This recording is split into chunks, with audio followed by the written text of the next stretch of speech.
Israel దేశం పైన రాకెట్ల వర్షం కురుస్తూ ఉంది. మరి ఇరాన్ ఇప్పుడు దాన్ని మేము వదిలిపెట్టము అనేటువంటి ఒక విషయాలను అయితే న్యూస్లో చెప్తా ఉన్నారు. మరి ఉన్నటువంటి కొన్ని టెర్రరిస్ట్ గ్రూప్స్తో వారు కలిసి ఈ యొక్క అటాక్ పాల్పడుతున్నారు. దానికి రష్యా మద్దతు ఇస్తుంది, ఇజ్రాయెల్కి అమెరికా మద్దతు ఇస్తుంది. ఇదంతా చూస్తుంటే మూడవ ప్రపంచ యుద్ధం ముంచుకొచ్చిందని వార్తలు వస్తున్నాయి మెయిన్ లైన్ టీవీ ఛానల్స్లో. దీన్ని ఎలా అర్థం చేసుకోవాలి, ఏం జరగబోతుంది? అర్థం ఒకటే చేసుకోవాలి, ఏంటంటే బైబిల్ నెరవేరుతుంది. యేసు ప్రభు యొక్క రెండవ రాకడ బహు సమీపంగా వచ్చేసింది. యేసు ప్రభు రెండవ రాకడకు ముందు ప్రపంచం ఇలాగే ఉంటుంది. యుద్ధాలు జరుగుతాయి, మధ్యప్రాచ్యంలో అనేక యుద్ధాలు జరుగుతాయి. ఈ విషయం నేను 40 ఏళ్ల కిందటనే యుగాంతంలో చెప్పాను, యుగాంత గ్రంథంలో చెప్పాను. నేను చెప్పడం ఏముంది, ప్రవక్తలు చెప్పారు. 100 ఏళ్ల ముందు, 1000 ఏళ్లకు ముందు చెప్పేశారు. లేఖనం నెరవేరుతుంది అంతే. ఈ పరిస్థితి చూస్తూ ఉంటే ప్రభు రాకడ మన జనరేషన్లోనే సంభవిస్తుందని నమ్మకం కలుగుతూ ఉంది. స్పెషల్గా దాని గురించి మనం చెప్పాల్సింది ఇంతవరకు చెప్పని మర్మం ఏమీ ఇప్పుడు లేదు. ఇలాగే ఇజ్రాయెల్ మీద దండయాత్రలు అనేక అరబ్ దేశాలు చేస్తాయి. ఆఖరికి ఈ యుద్ధం కూడా తొందరలోనే మళ్ళీ ముగిసిపోతుంది, సద్దుమణుగుతుంది. ఫైనల్గా మనకు ఏంటంటే మనకు ఒక ల్యాండ్ మార్క్ లాంటి, టర్నింగ్ పాయింట్ లాంటి ఒక ముఖ్యమైన యుద్ధం ఏంటంటే యెహెజ్కేలు 38వ అధ్యాయంలో చెప్పినటువంటి రష్యా, జర్మనీ, ఇరాన్ కలిసి ఇజ్రాయెల్ మీద దండెత్తేటటువంటి ఆ యుద్ధం. అది ఇప్పుడు జరగడం లేదు. అది ఎప్పుడు జరుగుతుందంటే దినముల అంతమందు అని చెప్పాడు అన్నమాట. యెహెజ్కేలు గ్రంథము 38వ అధ్యాయము 15వ వచనం. ఉత్తర దిక్కున దూరమున ఉన్న నీ స్థలములలో నుండి నీవును నీతో కూడా జనములు అనేకములను గుర్రములెక్కి బహువిస్తారమైన సైన్యముగా కూడి వచ్చి మేఘము భూమిని కమ్మినట్లు ఇశ్రాయేలుకు నా జనుల మీద పడెదరు. అంత్యదినములందు అది సంభవించును. అన్యజనులు నన్ను తెలుసుకున్నట్లు నిన్ను బట్టి వారి ఎదుట నన్ను నేను పరిశుద్ధపరచుకును సమయమున గోగు నేను నా దేశం మీదకి నేను రప్పించేదను. అంత్యదినముల యందు అని టైం ఫిక్స్ చేశాడు దేవుడు. నా దేశము మీదకి నేను రప్పించదు అన్నాడు. ఇజ్రాయెల్ని ఈ బైబిల్ యొక్క దేవుడు ఓన్ చేసుకుంటున్నాడు. అది నా దేశం అని, నేనే రమ్మని, దండయాత్ర చేయమని, యుద్ధానికి రమ్మని నేనే బయలుదేరదీస్తాను. అక్కడికి వచ్చిన తర్వాత మిమ్మల్ని అందరినీ నేను శిక్షిస్తాను అని చెబుతున్నాడు. 18 ఆ దినమున గోగు ఇశ్రాయేలీయుల దేశం మీదకి రాబోవు నా కోపము బహుగా రగులుకొను, ఇదే ప్రభువగు యెహోవా వాక్కు. కాబట్టి నేను రోషమును మహారౌద్రమును కలిగిన వాడనై ఇలాగు ప్రమాణం చేసి కింద ఏ విధంగా యుద్ధం జరుగుతుంది, దేవుడు ఎలా పోరాడతాడనే విషయం రాయబడింది.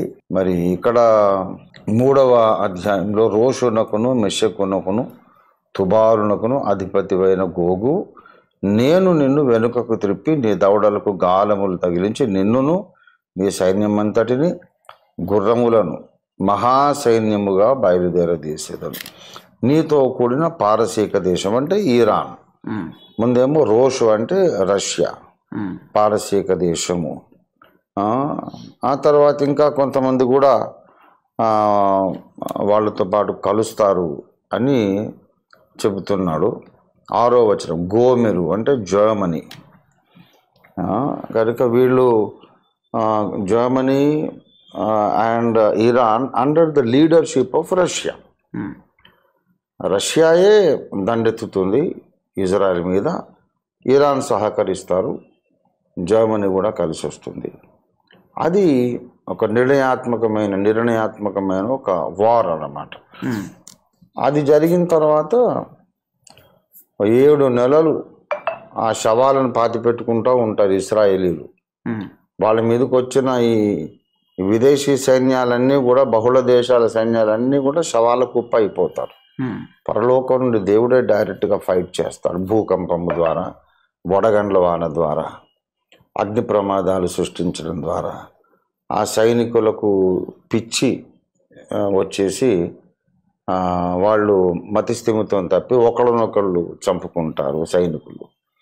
ఈ విధంగా రష్యా మిత్ర దేశాల సైన్యాలందరూ పీనుగల కుప్పగా మారిపోతారు. ఆ శవాలను పాతి పెట్టడానికే 7 నెలలు టైం పడుతుంది. దేశాన్ని శుభ్రపరచుకుంటారు. అప్పుడు ఇస్రాయేలు ఇంకా ఎవరు జయించలేనటువంటి బలమైనటువంటి సైనిక శక్తి కలిగిన దేశంగా ప్రపంచం చేత గుర్తించబడుతుంది. అప్పుడు రాజ్యములకు శిరస్సు అని దాన్ని అంటారనమాట. The head of all nations అని ఇజ్రాయెల్కు పేరు వస్తుంది. అప్పుడు ఈ బహుళ దేశాలు దశ రాజ్య కూటమి 10 నేషన్ కాన్ఫెడరేషన్ ఒకటి ఏర్పడి 10 అరబ్ దేశాల సమాఖ్య ఏర్పడి వాళ్ళు ప్రపంచ ఏక ప్రభుత్వం స్థాపిస్తారు. స్థాపించిన తర్వాత కొద్ది వారాలు, 1 నెల 2 నెలలు, మహా అయితే 3 నెలలు లోపుగా 11వ మెంబర్ వచ్చి అందులో చేరుతాడు. వాడే నిమ్రోదు యొక్క పునరవతరణ. నిమ్రోదు మళ్ళీ భూమి మీదకి రావడం, అతడే సాతాను కుమారుడు, అతడే అంతిమ క్రీస్తు విరోధి. ఆ తర్వాత ఖచ్చితంగా 42 మంత్స్కి అసలైన క్రీస్తు వచ్చేస్తాడు, మేఘారూఢుడే. సో ఇది మన యుగాంతం గ్రంథంలో మనం చెప్పుకున్నాం, బైబిల్లో నుండే చెప్పుకున్నాం. మనం ఏది కొత్తది ఇప్పుడు చెప్పే ప్రవచనం ఏమీ లేదు. ప్రవక్తలు ఏనాడు పరిశుద్ధాత్మ ద్వారా రాసిన లేఖనాలను మనం చదువుకొని అర్థం చేసుకుంటున్నాం అంతే. కనుక ఇప్పుడు ఈ యుద్ధం కూడా తొందరలోనే సమసిపోతుంది, ఒక ముగింపుకు వస్తుంది. మళ్ళా ఒక యుద్ధం, అనేక యుద్ధాల పరంపర జరుగుతుంది. మొదటి నుంచి నేను చెప్తానే ఉన్నాను. ఈ యుద్ధాలన్నిటికీ పరాకాష్ఠ ఏంటంటే రష్యా దండెత్తడం. ఇప్పుడు ఇరాన్ కారణాన్ని బట్టి వస్తుంది, అంటే డైరెక్ట్గా రష్యా రావడం లేదు. ఇప్పుడు రావడం లేదు. సో ఇప్పుడు ఏంటంటే ఈ హమాస్ వాళ్ళ చీఫ్ ఇరాన్లో ఉంటుండగా వాళ్ళు ఒక కాన్ఫరెన్స్కి అటెండ్ అయ్యి వస్తుండగా అతన్ని ఇరాన్లోనే ఉన్నటువంటి హమాస్ విరోధులు ఉన్నారు, వాళ్ళని ఇజ్రాయేలీలు తమ ఏజెంట్లుగా పెట్టుకొని వాళ్ళతోనే అతన్ని చంపించారు. అట్లా జరిగింది. అయితే ఈ హమాస్ అనేది ఎట్లాగైనా ఇరాన్కు చాలా మిత్ర సంస్థ అని చెప్పొచ్చు, ఫ్రెండ్లీ ఆర్గనైజేషన్.